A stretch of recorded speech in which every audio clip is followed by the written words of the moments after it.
So schools and districts are trying to move from poster to practice through some of these things.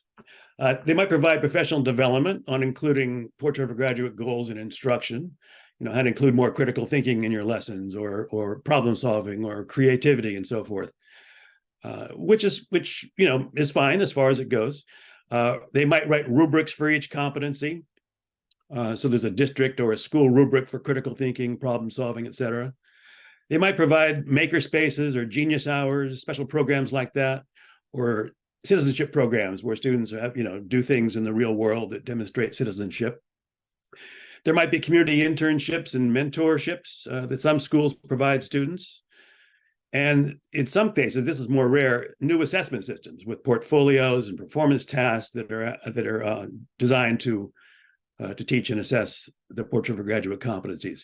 And even more rare, you might see grading and reporting on student progress on those goals. And more on that in a little bit. However, the professional development is often limited in quality and impact. This is true of professional development in general. Of course, a lot of teachers would tell you that the workshop was okay, but not much effect back in my classroom.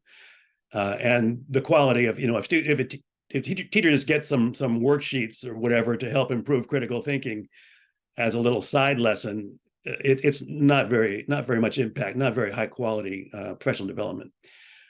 Some teachers find it very challenging, or they may be even reluctant to teach portrait for graduate goals because that's not how they were trained. It's not how they were taught. It's not what they've been doing their career. They teach their subject, history, English, math, what have you.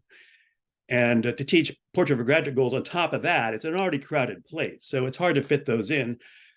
Or they might say they already do teach those skills. But again, it's kind of not explicit. It's kind of a side effect. Or they might even be reluctant to say, well, those skills are great, but I want them to learn math. I want them to know history. It's great to be a critical thinker, but that's not really my job. Those rubrics that districts and schools might write are kind of like those posters on a wall. They're not widely used for planning and instruction and for assessment purposes, both for teachers to assess student work or for students to self-assess themselves. It happens sometimes, but oftentimes they're they're written with much fanfare and then neglected.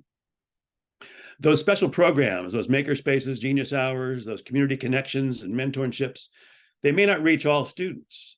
Some students have access to them, but some do not. And I really believe the portrait for graduate competencies should be what all students deserve and what all students get in a school or district. And finally, those assessments and tests and grading, they still focus mainly on traditional academics. That's true of standardized tests. It's true of teacher-made tests. The grading system, certainly in most schools and districts, do not take into account portrait for graduate competencies. So the bottom line is there's little effect on teaching and learning and on students.